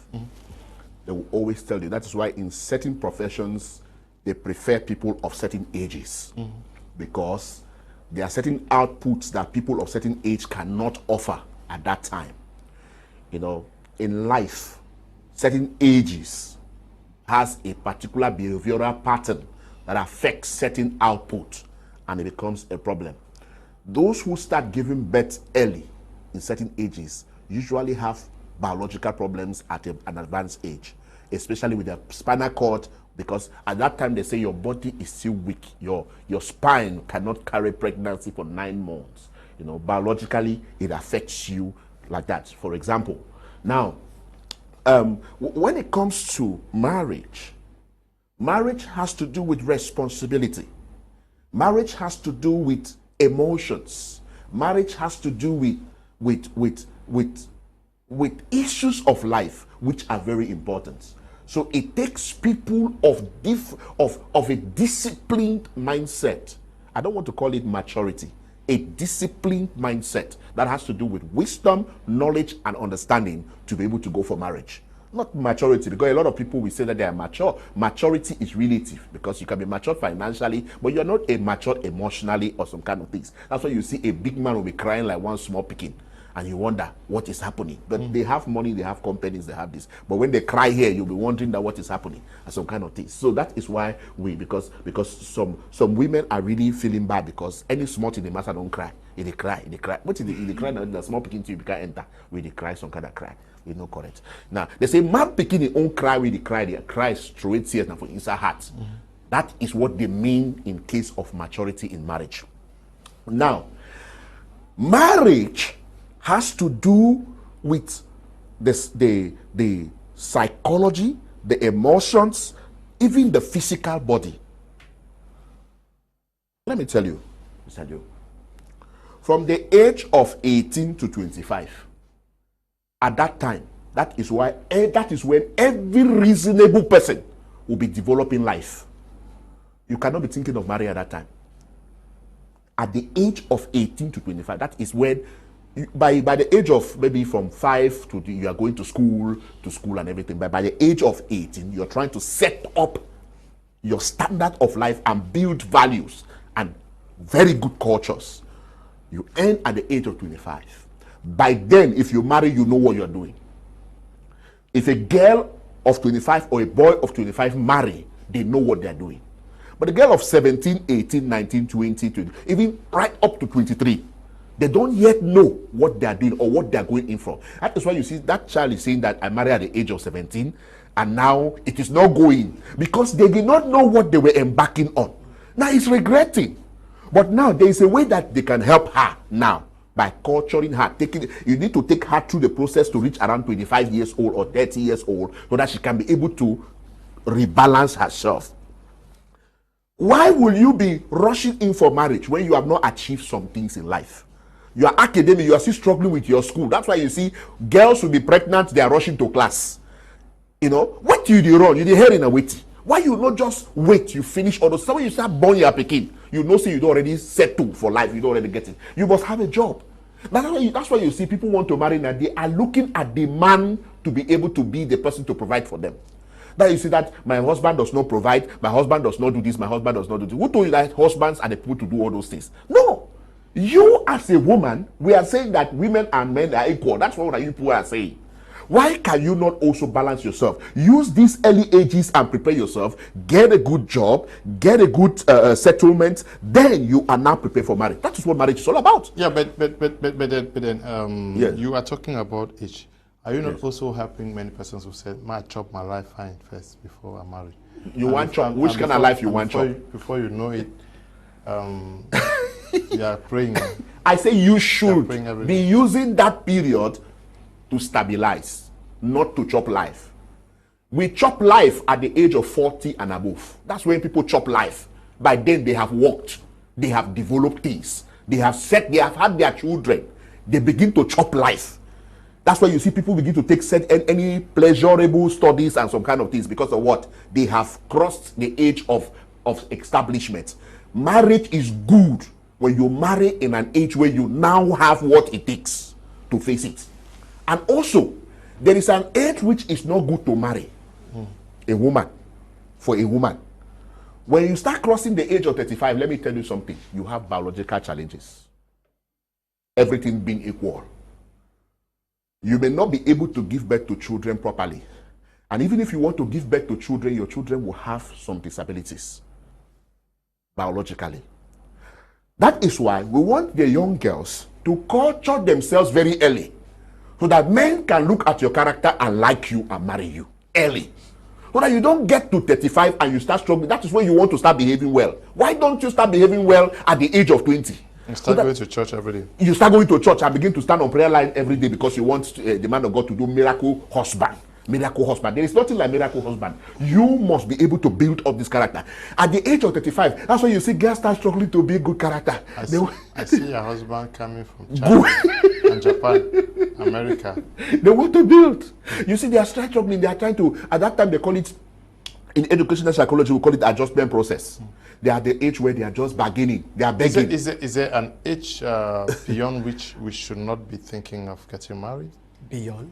That is, you no longer be I was wanting to go to that age, but anyway, let's talk. I'll come back there. That you should no longer be thinking about marriage? Yes. I don't think so. I've seen even biblical figure marry at 60, 70, 75. Yeah. So sisters should not give up. Yes. No, the thing is, yes, what he's saying can be true, but sometimes I want to give a balance, because we are also talking to an audience here, to some people who are already above 30, 31, 32. Some of them did not have this knowledge. Some, due to one reason or the other, maybe the same thing we're talking about, environment, culture. Some of them, yes, they might have made their mistakes, but now all things have passed away, yes. Everything has become new. Personally, one of the challenges we are having in this generation is many young girls are getting married when they are not mature, as we are using the word. You understand? And then, like we see the message here that has been coming in. But now, for the age, coming to the question you're asking, for an age where you should not be thinking about marriage, I don't think there's an age, because I saw Sinash get married at 41 and had her first child at 45. Are you talking about the exceptions or the no, rule? Yes. Or what obtains? No, generally? I'm saying that. I'm saying that they should have hope. Yes, I am in no place to be telling you are that exception who cannot marry. I don't see the reason why somebody would desire to be married, and just because they have passed 35, 40, we start saying time non pass. No, maybe 50. Yes, yeah. I'm in no place to be telling you that no longer have hope. Why can't you be the exception who can have? You understand what I'm saying? I'm quoting the testimonies of hope. You're talking as a father or as a father? I'm talking as a father. As a pastor consoling them not to feel bad. As a pastor, as somebody who gives hope to people. Yes. Okay. Yes. Let's take a practical case here. Yes. Yes. Let's get practical. Yes. You're a man of God. Yes, sir. And your son in the Lord comes that he have found my missing rib. And the missing rib is 60 years old. Okay. Or you biologically. Yes, the lady is 60 years. And how old is the man? Biologically, your son is 40 years old. You are laughing now. Yeah, no, I'm laughing because it's because, like you said, this is also an exceptional case now. It's not a usual case. No, so, these are exceptionals. Those are happening. Yes, it's happening every day, but it's not the general rule. Okay. We cannot say that cannot be the general rule. No, let's come practical. To be practical, that's not general rule. But no problem. Let's asking my question. Yes, answer I'm answering your question, Michelle. That their son, yes. son says that there are questions I will ask. There are things I will probe. Okay. And as a counselor, my major role will not be to jump up and say yes or to jump up and say no. Just like I don't do it even for if he was the one who was 60 and the lady was 40, or even if he was 30 and the lady was 28. As a counselor, what I help you do is to be the best of yourself, understand the stakes. If I have the opportunity to counsel two people, that's why as a counselor we have difficulty, because most of the time we have the opportunity to counsel only one partner, and it's always very difficult because I cannot change your partner by talking to you. I can only help transform you, but I cannot transform your partner by talking to you. But if I have the chance to talk to both of them, yeah. I will have the opportunity to put the reality on ground. Good. Mr. Leo, I have had sons, it might not be that 40, 60, but I've had sons who have been interested. I had, just of recent, I had a son who was interested in a lady. This lady is about 15 years older than him. This is a true story. You understand? And he came to me and was talking. I told him, I said, look, before you make such a hasty decision, you must know all the repercussions and the consequences of that action. That means you must know the physical transformations, because yes, this lady was not looking. You can already know that she's older than him. But I said, but it might not show now, but in the next 5-10 years, it can show. You understand? The Holy Spirit is in control. Yeah, no, we don't. You told me to answer now. So we put everything on the ground. You understand? We help them understand the reality of the situation to the nitty-gritty as best as we can, and let them make the choice, so that you know that you are willing. Because part of maturity is taking a decision and living with the consequence. With the consequences. In fact, yes. when you marry, you are living with a consequence. So you are saying that there is a consequence. Yes. No, there is a consequence. Good. Just like how if you marry a fair lady or somebody, or let me say somebody has an accident or a burn, anything can happen. You understand? Because sometimes we always make this thing. You can get married to a woman now who is fine. 2 years from now, she's on crutches. There's a consequence. You understand? Getting married goes to out of shape. Yes, getting married to age mates. You understand? We know these things. There are consequences. There are people who, when they enter here, they can come with their wife and you say, well, madam, you know, go live me picking, she don't. You know, some of those kind of things. They are into their husband and they say, they are defining as you the cow, they are picking for all the for go market, you know, all of these kind of things. Because of, and they might be age mates. This is reality, because biologically, women grow faster than. See, madam, you know. This small picking. No, this is the truth. So a lot of times, even shape. Like people who go and do some certain hip bones or some of this kind of, just like you get married to somebody who has done certain things on their body, and today they do a lot of surgical work. Sometimes they need to know the repercussion of this thing, because without woman with that shape today, it might end. Tomorrow they say the repercussion of having birth. They say the repercussion of giving birth. 2-3 children, Mr. Leo, the breast will not remain the same. The booty will not remain the same. So people must know this. I was wanting to say something about this age range when it comes to a particular age. Yeah, there's a question for that. All right. Apostle, there's a question for that. Your topic of discussion is very interesting. Our children must be fully guided according to the African tradition. Most of our youths copy European, American lifestyle. They don't listen to anyone. Charles Nanji, writing from Enugu in Nigeria. Good evening to you. Glad to read from you. From Mr. Leo, my younger sister is 22 and her suitor is 43. Can this affect their marriage? Free is writing from Boya. This is what I wanted to ask about. That is the age gap. Age gap. Yes. For example, you have somebody who is 60, like gets married to 25, 20. Regina Daniels and the husband. Please. You want me to answer that now? Then after? Yes. Yes. Whoever is calling, please stop calling. Just call me after the show. Neil Leonard, good evening. Please, can your next topic be on virginity. We are learning a lot. Joycelyn is writing from Kribi. What do you want us to talk about virginity? What if you are married at the age of 24 years as a boy? Simon, writing from Yaoundé. I think you should take note of that. At what age should a boy get married? Because we are talking for girls mostly. Good evening, Mr. Leo. It's Ngome Nelson from Sang Melima, a very keen listener of your program. More grace. Thank you very much, Mr. Ngome. Good evening, Mr. Leo. Thanks a lot for this program because I've learned a lot. Les Charis writing from Douala, Cameroon's economic capital. Good evening, Mr. Leo. If your father-in-law borrowed your hard-earned money and unwilling to give you back the money, what will you do? I'm Janvier writing from Tico.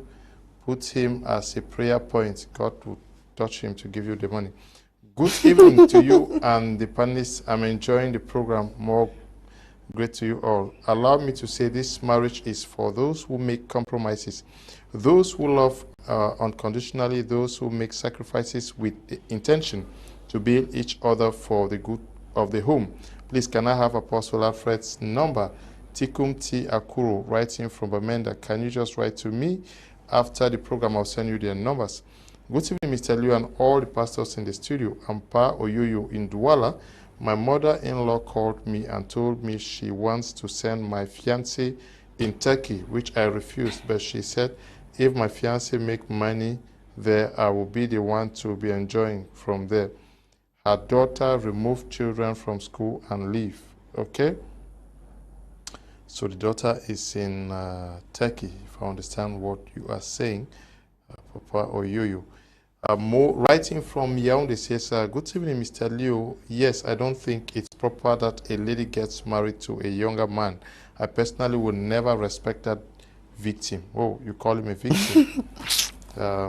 Good evening, Mr. Leo. Good thanks to all the men of God in the studio. Can a man marry a woman who is older than him? Louis writing from Pamenda. Yes, many of such questions. Mr. Liu, what prompts most young people to early marriage is sex. When challenges start coming before they know it, it was not their position. Okay? Yes, Apostle. Oh, yes. A lot of people have asked concerning this age range. And I have tried to speak, I've tried to tell you that at the age of 25 is the ideal time. For both? For both. Okay. A man and a woman. By then, you can make right decisions. By then, your hormones are no longer controlling you negatively as a youth. Even though some people retard, some people have what they call regression. They suffered a lot in their childhood that it is at the age of 25 or maybe above that they start recovering and they want to start behaving like youths. Just like some of these, our fathers, they call them, how do they call them? That goes to university areas and go and collect small girls. They are trying to enjoy what they did not enjoy when they did not have money. So they call them regression. Those kind of people, they are different. Now, that is why I'm calling all the young girls. You are listening to me today. While it is time, build character, build your body, build your values. Don't wait until when you reach 30, 35, 40 before you start thinking of my ideal man will come. Those ages, that age range is not the ideal time to start raising a family. Let me tell you the truth. To raise a family, there is an ideal time to raise family. Now, you at the age of 50, your first child is 5 years old. Who want to take care of that child at the age of 10 when you are 60? You are getting old. You can no longer take care of certain things. Your first child, your second child, and all these kind of things. There's a lot of abnormalities from the age of 35 when it comes to giving birth to children. I know a lot of women will say, no, it is possible. I marry, I bought my own. It's a problem. There's one lady that was in church with us at the age of 42. She was saying that she still wants to give birth to her second child because, that kind of a thing. I told her, I said, no, this kind of a situation, you have to go on operation. Because if you want to go through the right process, there's going to be a lot of problems. Say, please. She argued. Him and the husband, they went behind, and what happened. She lost her life. It's a painful thing. Some women put to bed normally during those periods, but in most cases, medically speaking, it is really, really, that's what they call risk zones. Don't take your behavior and want to start behaving well when you are desperate. Let me tell you, if you marry when you are desperate, you will make a lot of wrong decisions in life. You will see anything you see in marriage, take it, because you are desperate. And when a man knows that you are desperate, because I've had somebody told me, he said, I know they get one grooming now because you know say age they pass. Time be the young guy been try for proposal 89. Now he don't reach some kind of age and his size don't add. Now time we 81 roll from my back, I no agree. Somebody told me that, and I think that it is funny, but to an extent it is heart touching. You don't let a woman to get to that point where she's desperate. Please don't get to the point where you are desperate. For a young boy to get married to a woman that is more than him for 10 years is suicide mission. 10, 15 years. Let's say 3, 4, those kind of ages, or maybe just 5 at most. Those age range is reasonable. It's something one can understand. But by the time you start going to 10, young man, I want to tell you that you're looking for so many things that are wrong. Because a woman normally will be treating you like a child. She doesn't see herself as matured as a big woman to begin to treat you as what? I've seen people like that, even some pastors. They went and got married to a big woman because she had money. And then when the woman starts fading away, he is running around small girls now in church. And the woman will be bringing fights every day. Now, who that way you stand out with you? Now, who that you stand out for? Insecurity in those kind of ages is too much. Because you will not want that young boy to feel free. And there's some kind of fantasies that young boys will always want for a woman. They cannot have it with you. Because there are some things that your age range does not allow you to think. But that young boy will want to be thinking like that. And you'll be thinking that it is disrespecting you. But it is not true. Now, for a young boy, one, society would not accept that. Take it to me. Society will not accept it. And when you know that you have a wife that you come somewhere, all man he had, the doctor say, that boy don't marry na imami. It has an impact. So we say that society will not accept it. Even if your family accept it, they'll just accept it because they don't want you to lose you.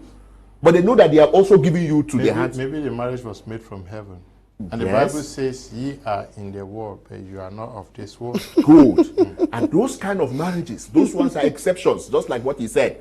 In some few cases, those kind of cases, God can send that kind of a person to your life as a destiny helper. Remember, as not a lover, but a destiny helper. Person can come like a destiny helper in your life. And some of them marry so that she should help them in ministry. Okay. But what happens after that? They discover that she lost her job or she had a casualty in the area of her business, so she can no longer handle those areas she used to handle. The younger pastor or the younger leader is bound to disrespect her now because there's no money coming forth. What do you do at that time? The man of God will start looking for the hot usher. Yes. Young girls, you begin to live in fornication, adultery, that kind of thing, because it is not working. Okay, let's take the second and last intervention from Mrs. Asanji Yvette from Ambe. So, Mr. Dio, you will see that age has kind of entanglement with maturity, because at one moment, the truth is, what experience, that like they say, is the best teacher. As you grow, you gradually gain some kind of experience that some lessons, if they were teaching you cannot gain that kind of knowledge. So maturity comes with age. In most cases, maturity comes with age, but then age can still be there and maturity is not still there. Maturity can be there and yet the age is small. So age and maturity is kind of entangled. It's kind of entangled, but if there is one that is more valuable to me as a counselor when it comes to marriage, I will choose maturity over age. Because you can see people I've counseled people here over 30s. Here, when I look at what they do, it doesn't look like a lady of 20, 21, 22. It doesn't make sense. For example, a lady will be in a relationship at the age of 30 and joking around with the relationship, and I'm like, this girl, are you serious? Are you at all serious at all? There are people that are looking for a serious relationship. They want to hold on to. You have a serious relationship and you're joking with. and you look at how that person behaves and how that person manages things, it doesn't go. But I've also counseled people here that are 23, I've had a couple of 20, 23, 25, and the guy is pure mature. I mean, if you listen to him, he talks sense. He talks sense. He's already dealing in millions. Maybe he has gone through thick and thin or whatever, but he has gained maturity. So maturity sometimes doesn't come with age, but age at least gives you some kind of lessons that as you grow old in life, you learn some lessons. But some people don't even learn, even with their age. That's why you can see even children, people behaving like, they say a fool at 40 is a fool for forever, because if you cannot even gain small wisdom at the 30s, 40s, then you are nothing. So if I were to choose anything about about age and maturity, if I were to choose one, I would prefer to go for maturity, because what we need in marriage is maturity. Even though we age, but we need maturity more. Asanji will go for maturity. I think I'll also go for that because we have a big, they call it big babies now. They are 60 years, they still behave like babies. Good evening, Mr. Leo. Age is just a number. I strongly believe that a man can get married to a woman who is older than him, and they will live so happily because the woman has already played life, and life out there means nothing to her again. Success is writing from Kribi. Sumbele Kelvin writing from Kongsamba says, good evening, Mr. Leo. There is no age limit in marriage, especially if the man or woman is rich. Today, many people get married to better their future, so as far as wealth is concerned, age is just a number. That is why our brother married old white women for a better future. Okay? Good evening, Mr. Leo, and to all the panelists. Age isn't a factor to marriage. There are 45 years old men and women who are still boys and girls. Mental maturity is very important for age. It's just a number and it doesn't measure maturity. Good evening to you, Daisy, writing from Kumba. Good evening, Mr. Leo. This program really touches my attention. I have a sister who was, I'm sure you mean, who was forced to get married to a boy simply because he is in America. But unfortunately, the boy turned her down and took a different lady simply because she is a liability. Gerard writing from mile 90 in Bamenda, but I'm sure we've discussed about that already.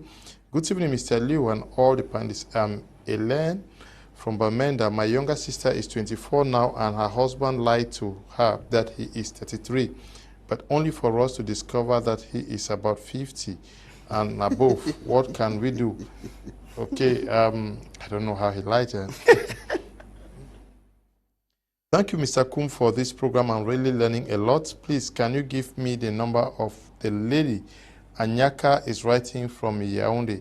Anyaka, write to me after the program. I'll send you Mr. Sanjay's number. Good evening, Mr. Leo. I'm Mr. Mukong Dahiru from Bamenda. I strongly advise men to start from now marrying women older than them because women get older than men.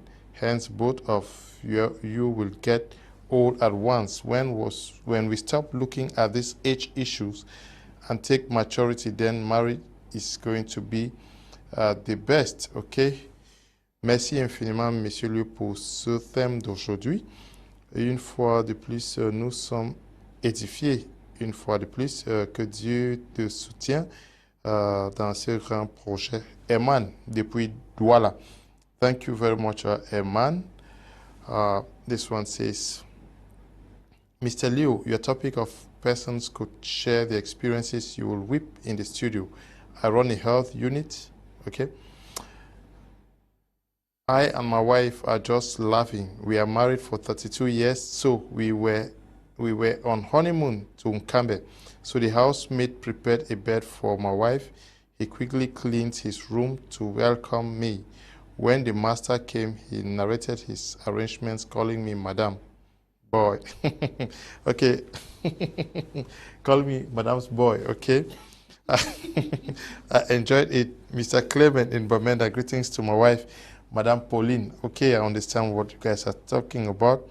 They saw you as Madame's boy, meanwhile you are the Oga. Good evening, Mr. Liu. It's such an interesting program. I'm enjoying it. I'm Goe Diana, watching from Bekura.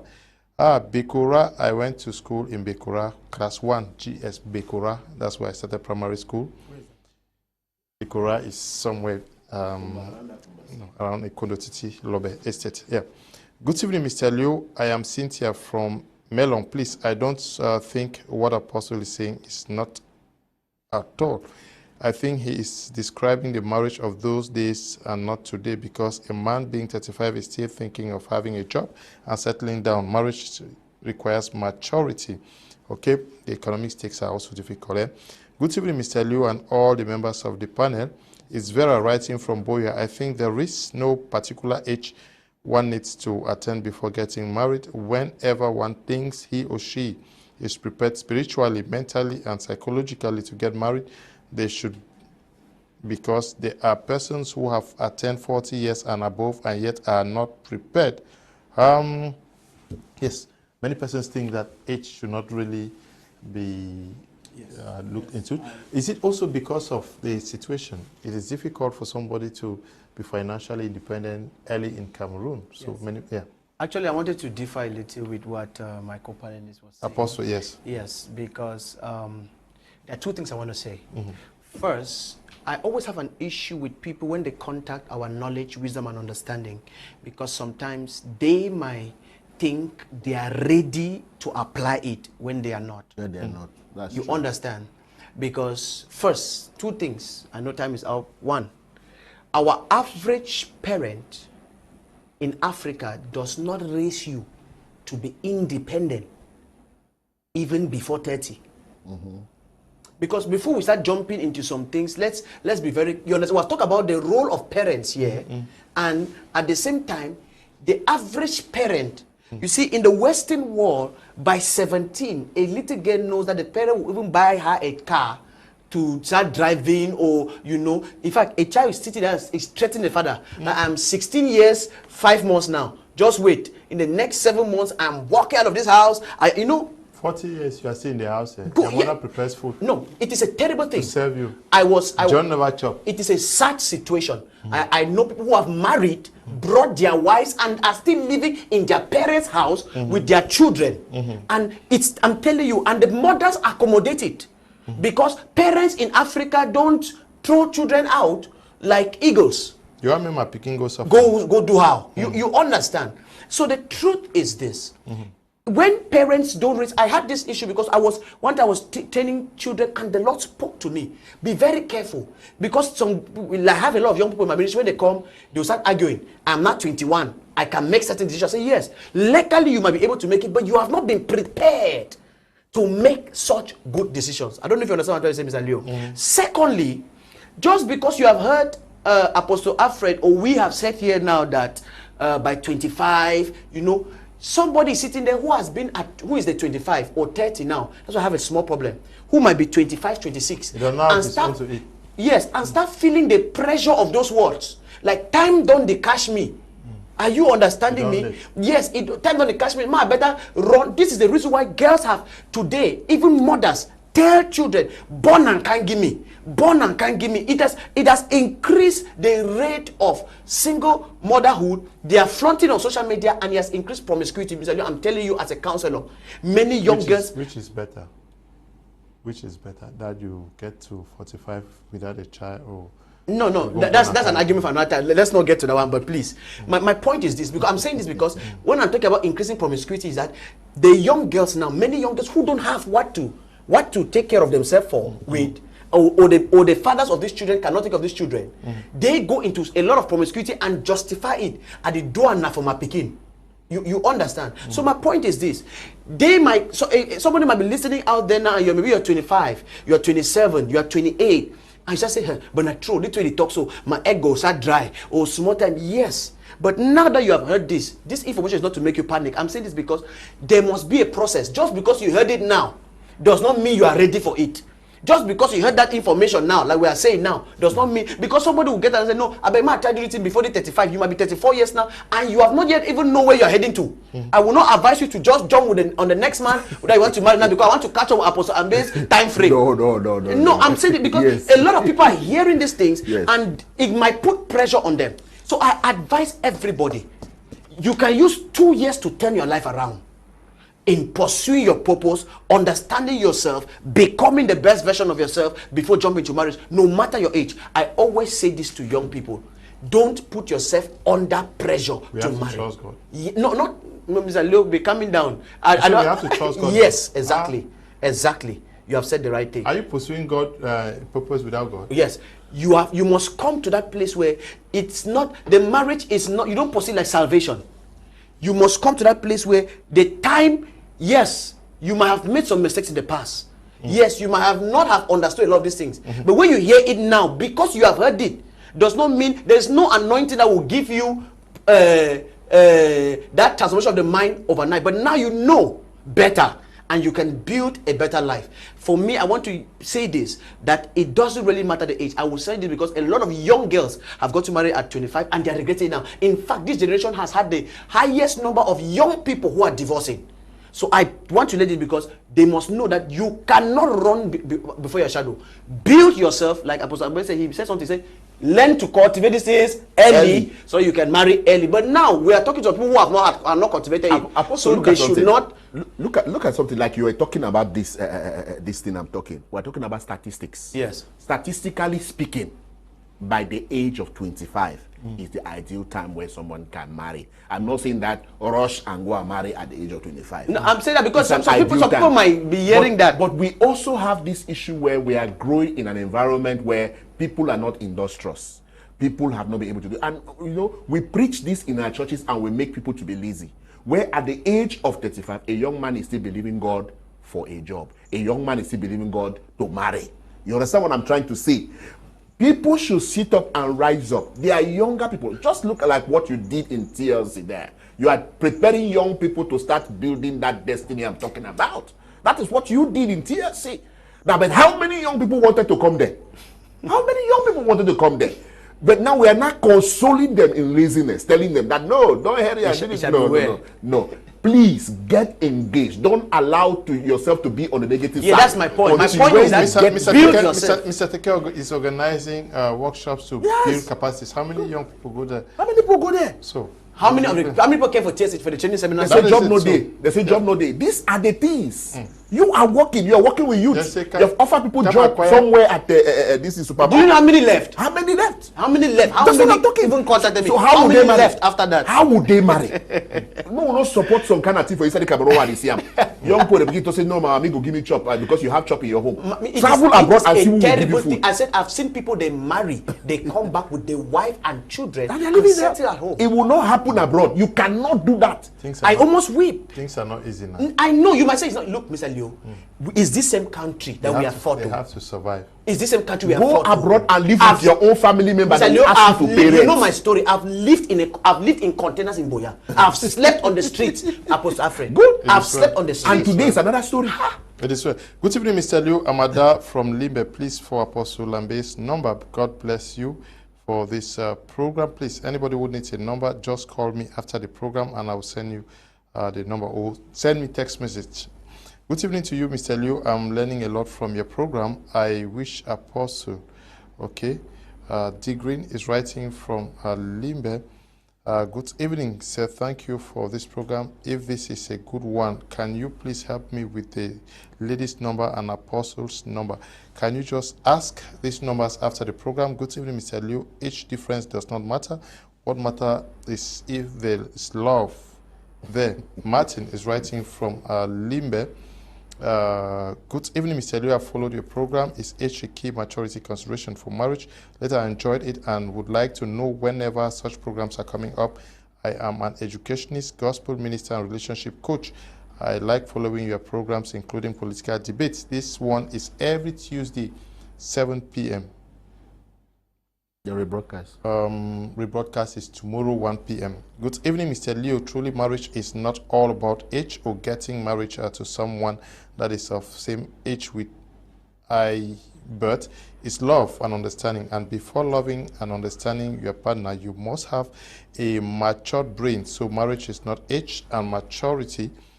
This is a Bonga Dixon writing from Menda. Now, we are looking at age and we are looking at maturity. Can we say that people who are elderly, that is within the age range of 35, 40, 50, they are better behaved in marriage than others who are much younger in marriage? Yours truly, statistically speaking, they are better. Yes. Okay. Because by then they have seen things in life. They have gotten, they have had the experiences of life. And instead now they are preparing for their retirement. So they are doing everything to keep it. Even though there are some excesses, we know that there are some people who cannot manage those periods because they are proud about their success. Some say, I have money more than you. Some say this. But wise people at that age, that's when you are preparing to establish, to settle yourself, to make sure that you have a good marriage. Those of you who are working, treat those who are not working with respect. Because after that, you will not have that job again. Both of you will face yourself. And then you'll be living forever after. So I think that age, life humbles you. Yes. There's a way that life humbles you. I think experiences in life generally humbles. And that's why that particular, as people are growing older, whether we like it or not, that's why it is a dangerous thing that we are seeing young people now divorcing anyhow. Because the older you are in marriage, yes, the more stable you become. The more stable. Yes, because there's something that you no longer prove a point. Sometimes this thing that you are proving a point to prove to your neighbor that you have done something. When you grow older, there's no that there's this vanity that comes with a lot of youthfulness. That when youthfulness is going, you're no longer struggling to prove a point, and you're not preparing, but for the next generation. I used to tell people that it's at the age of when you have been in marriage for 10 years, that's when you can start saying that you're starting to marry. Because by then you're already used to turbulence. So you can have known how to navigate. You know how to balance yourself like an eagle. Yes. Yeah, that's why you see you shall soar with wings as eagle. That wind will be blowing, but you will be soaring on it. And that's exactly what we're trying to say. That be patient. Your early stages of marriage may not be the best, but give some time. When you get mature, you get used to, you people start learning some things. It's going to be a very wonderful thing together. Okay, we are going to be ending at this juncture. So many messages. But please, if you want the numbers of the apostles and Mr. Asanji, write to me after the program. I'll forward the numbers to you. We want to thank you all who took time off to watch the program. Apostles, thank you for coming. Mr. Asanji, I also say thank you to you. Tomorrow, we're going to be discussing about discovering one village that is making so much noise in Fako division, Tiko subdivision precisely. They call it the Tiko Douala village. Many persons are asking where this village is coming from.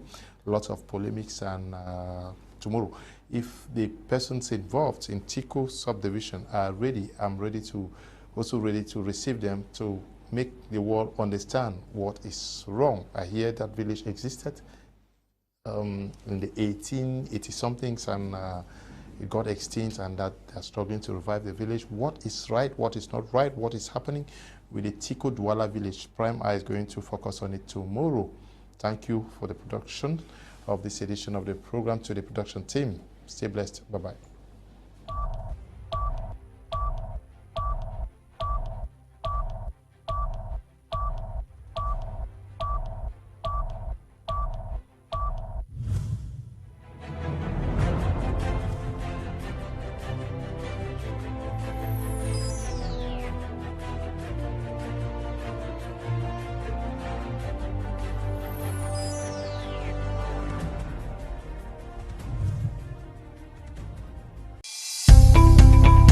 Welcome